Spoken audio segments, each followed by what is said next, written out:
importância da vida, do amor das pessoas, elevando as nossas vibrações através da música e deixando então aflorar essas emoções e os sentimentos que vão se modificando, possibilitando um verdadeiro tratamento espiritual.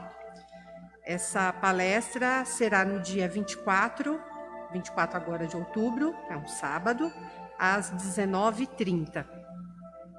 E as atividades da evangelização infantil, elas continuam suspensas, porém, nós estamos na casa com as videoaulas e as atividades todos os sábados, no horário das 9h30. E todos podem acompanhar através das redes sociais, Facebook, Instagram, YouTube, é possível acompanhar. Solicitamos a todos, né, que fiquem com suas máscaras da forma adequada, né? Usar máscaras é um ato de amor, né? Principalmente porque nós estamos ainda sob a pandemia, ela não foi embora, há de ir, se Deus quiser, estamos confiantes, né? Então é um ato de amor conosco e com quem está próximos a nós. E também gostaríamos de solicitar, se vocês conhecem, né, pessoas que sejam psicólogos, que possam dispor de algum tempo, de algumas horas na semana para atenderem pessoas carentes no nosso lar Irmandir-se. Os interessados, eles podem conversar aqui com a Edna às terças e sextas-feiras à noite, às 19 horas, e às quintas-feiras à tarde, às 14 horas. Nós, desde já, agradecemos a colaboração de todos, né, dessa divulgação e colaboração, e também nós estamos oferecendo esse atendimento às pessoas carentes que necessitam de apoio psicológico, né? Elas devem entrar em contato aqui na casa mesmo, tá? E nos nossos recadinhos finais, dando continuidade aí nas campanhas da casa, né? Nós solicitamos a doação de fraldas infantis nos tamanhos P, M e G para o projeto Mamãe e Bebê que nós temos no nosso lar Irmandir-se. São mães carentes que são atendidas, né, pela casa. Essas mães, elas fazem todo o acompanhamento da gestação e elas recebem um enxoval, né? Desde já agradecemos também. E por último, a nossa campanha do alimento, são alimentos não perecíveis, para serem formadas as cestas básicas que são doadas às várias famílias que são assistidas aqui pela nossa casa. Também desde já agradecemos a colaboração de todos. Então eu convido todos agora, aqueles que se sentirem confortáveis, nós vamos fazer a nossa prece de abertura. Portanto, vamos fechar um pouquinho os nossos olhos. Então, elevamos mais uma vez o nosso pensamento a Deus, a Jesus. Procuramos, nesses breves instantes, serenar a nossa mente, o nosso coração, procurando sentir o ar que entra pelos nossos pulmões e que logo em seguida já sai, procurando prestar atenção na nossa respiração. Muitas vezes ao longo do nosso dia, nós nem prestamos atenção no como nós corremos, como nossa respiração está alterada. E o ar é vida, nós precisamos aprender também a respirar. E nós vamos assim, nesse movimento, agradecendo a Deus por tantas coisas boas na nossa vida, pela nossa família, por nós estarmos vivos, em aprendizado constante, procurando ser melhores hoje do que fomos ontem. Nós que somos tão imperfeitos, mas que sinceramente estamos aqui, buscando este aprendizado, este entendimento. Nós também agradecemos desde já as equipes de trabalhadores espirituais que estão nessa casa, nos amparando, que já nos receberam, e que possamos estar nessa sintonia fina com esses irmãos espirituais, que possamos estar mais fortalecidos ao sair daqui, pedindo sempre que a nossa fé ela seja fortalecida em dias difíceis, em que muitas vezes nos sentimos só, nos sentimos desamparados. Mas sempre lembrando que o Mestre Jesus está conosco, hoje e sempre. Sendo assim, oferecemos a prece que Jesus nos ensinou dizendo: Pai nosso que estais no céu, santificado seja o vosso nome. Venha a nós o vosso reino, seja feita a vossa vontade, assim na terra como no céu. O pão nosso de cada dia nos dai hoje. Perdoai as nossas ofensas, assim como nós perdoamos também aqueles que nos têm ofendido. E não nos deixeis cair em tentação, mas livra-nos, Senhor, de todo mal, porque teu é o reino, o poder e a glória para sempre. Que assim seja. Graças a Deus, graças a Jesus.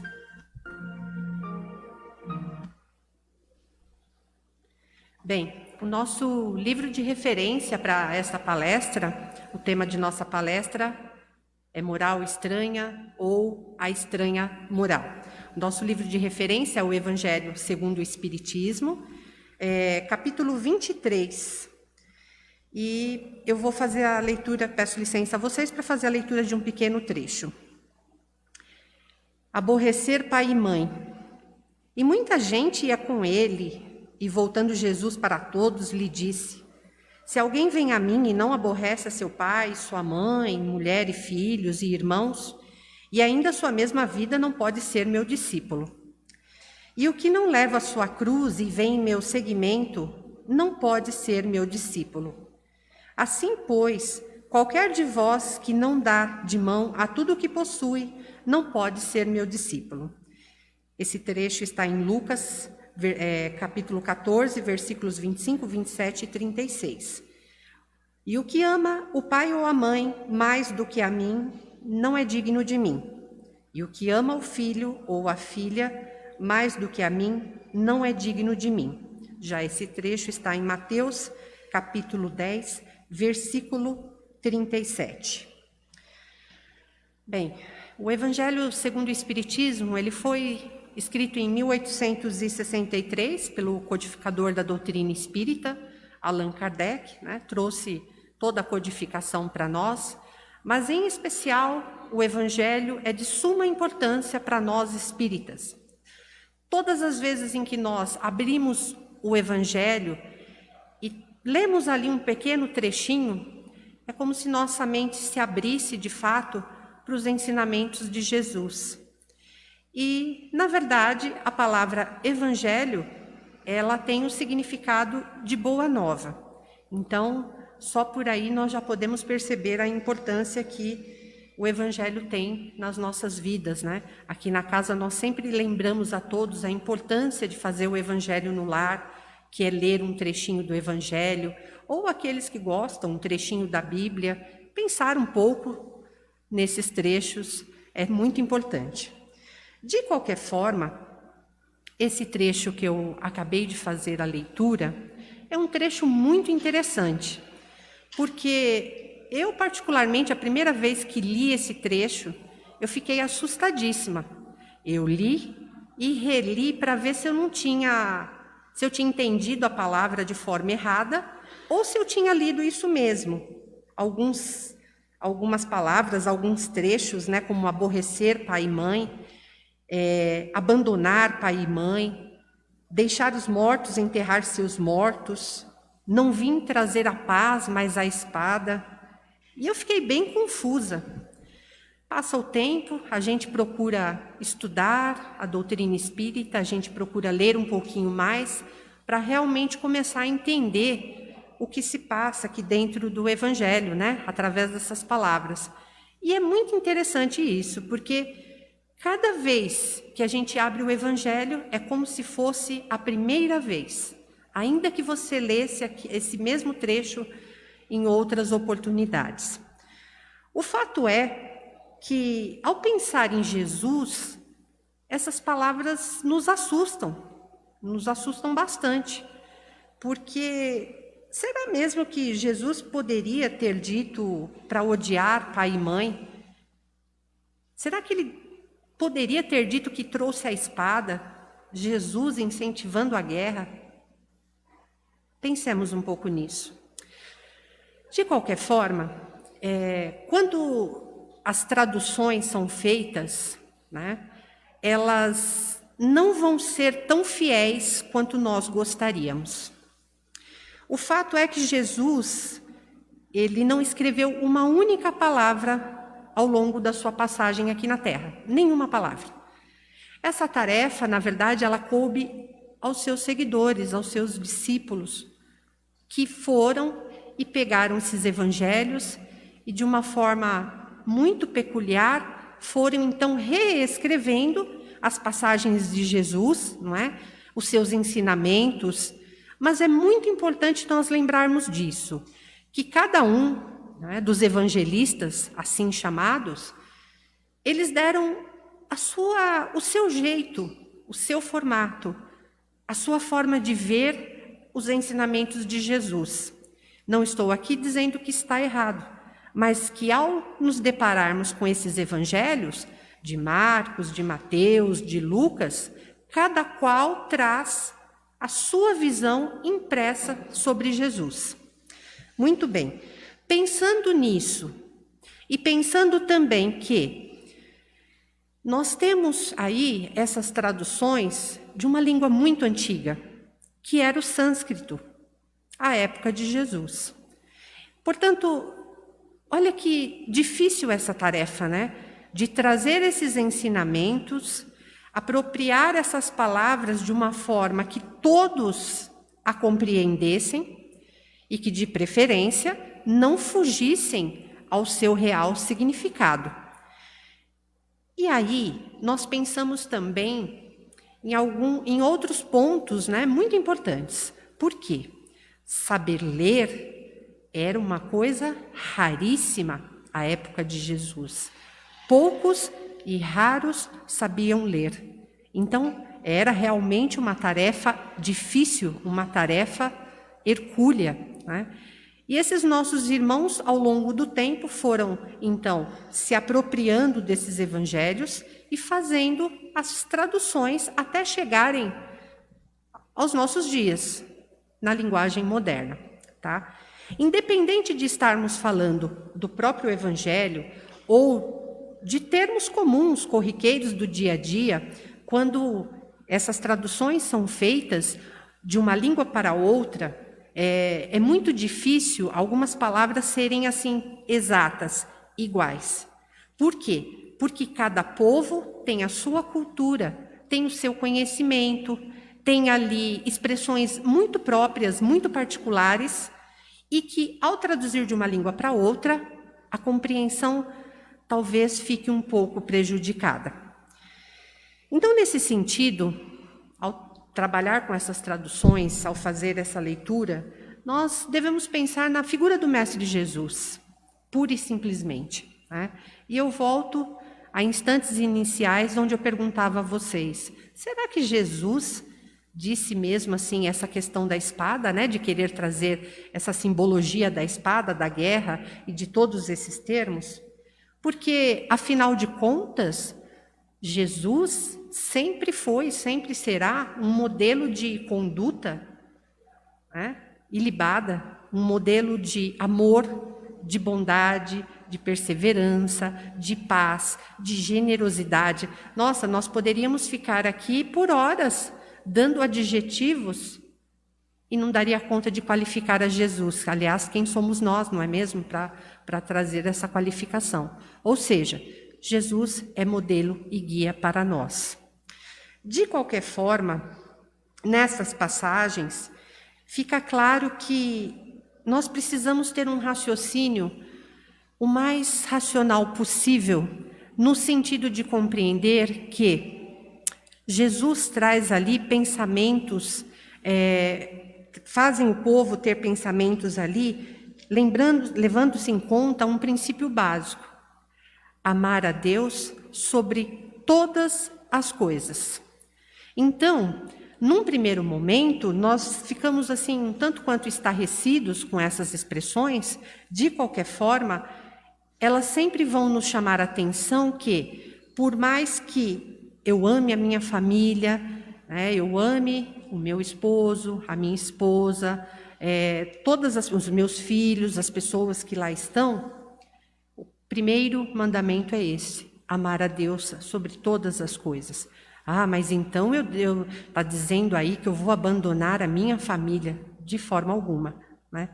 Mas que também, por amor a eles, eu preciso pensar em algo muito importante que muitas vezes a gente se esquece, que a nossa vida é passageira e que os laços que são fortalecidos realmente são os laços espirituais. Logicamente, nós temos a nossa família consanguínea, mãe, pai, filhos, irmãos, sobrinhos e assim sucessivamente. Mas os laços verdadeiros são os laços em espírito. Então isso é bem importante, porque se a gente leva isso ao pé da letra, pela tradução, algo fica estranho e contradiria, inclusive, a própria proposta de Jesus. Da mesma forma, ele segue numa outra passagem de Lucas, onde diz assim: se alguém vem a mim e não odeia a seu pai e a sua mãe, não é digno de mim. Olha, a palavra odiar para nós ela é extremamente pesada, não é mesmo? Mas significa então, de novo, é o amar a Deus sobre todas as coisas. E se você ama a Deus, consequentemente, você ama todas as criaturas e também a seu pai e a sua mãe e todos que ali estão. Já na passagem da espada, nós temos aqui uma visão bastante interessante. Não vim trazer a paz, mas a espada. Jesus, como modelo e guia, governador espiritual da terra, ele já previa muitas situações que viriam. Ele sabia que aquelas pessoas que lá estavam buscando as suas lições, tentando compreender a sua mensagem de amor, não estariam prontas ainda para tudo que viria. Ele sabia que teria que vir lá na frente, séculos e séculos posteriores, o chamado Consolador Prometido. E ele sabia também que haveria, infelizmente, muitas divisões na família, onde um filho estaria contra o pai, a filha estaria contra a mãe, a nora contra a sua sogra, e assim por diante. Justamente por falta de compreensão e entendimento da sua mensagem, que era o quê? De amor. E aí, nesse processo todo, onde o próprio cristianismo sofre tantas e tantas transformações, será mesmo que é interessante isso, um pai ficar contra seu filho por conta da religião? Ou seria, num raciocínio lógico, o amor prevalecer entre todos? Certamente que o amor deveria prevalecer. Esta seria a mensagem principal. Mas nós sempre lembramos que num planeta de provas e expiações, como este que nós estamos, né, aqui encarnados no planeta Terra, o entendimento é difícil. A visão ainda é tão pequena diante de todas as coisas que essa compreensão ela é difícil para todas as pessoas. Então essa mensagem de paz, de amor proposta por Jesus, ela continua mais atual do que nunca e nos servem a todos. Então, muito mais do que se intitular espírita, católico, protestante, muçulmano, a mensagem deve ser de amor a todas as criaturas. É o amor que nos une. Porque Deus não faz distinção. Será que as pessoas, ao desencarnarem, serão recebidas no plano espiritual e o amigo espiritual vai falar assim: ah, não, você é católico, eu não vou atender você. Isso seria um absurdo, não é mesmo? Não. Pelo contrário, seremos tratados todos de forma igual, com muito amor, com muito carinho, porque esta é a mensagem de Jesus, né? Então, para nós caminharmos aí para uma finalização de entendimento, é necessário sempre tomar extremo cuidado com as palavras, né? Quando a gente fala, por exemplo, das Escrituras, a parte do Velho Testamento, mais cuidado ainda, né? Na Gênesis, por exemplo, numa das passagens da Bíblia, onde diz lá, Deus criou o dia, Deus criou o mundo em 6 dias. A própria palavra dia já se sabe hoje que não significa necessariamente dia. Ela significa eras geológicas, ou seja, um período de tempo gigantesco em que a Terra se preparou para receber todos os seres que aqui estão, os seres vivos, por exemplo. Então, olha que confusão esses termos causam na nossa vida. E a gente deve estudar, a gente deve procurar entender, compreender. É isso que nos pede a doutrina espírita, conhecimento, né? E Jesus já nos trouxe: conhecereis a verdade, e a verdade vos libertará. E liberta mesmo, porque quanto mais a gente conhece, mais a gente tem condição de caminhar por esse planeta de uma forma mais serena, mais plena, mais segura. Então, fica aqui o convite a todos para que possamos estudar o Evangelho com carinho, com perseverança, né? Levando essa palavra tão bonita, as palavras e os ensinamentos de Jesus até o nosso lar, e principalmente para nos fortalecermos, porque nós precisamos estar sempre atentos às dificuldades e nos fortalecermos na prece e na oração. Então, essas são as minhas orientações e palavras para hoje, né? Que nós possamos estudar cada vez mais e conhecer a doutrina espírita, né? Trazida pelo nosso irmão Allan Kardec há tanto tempo, e hoje nos serve para conversarmos sobre essas questões. Obrigada a todos e uma boa noite.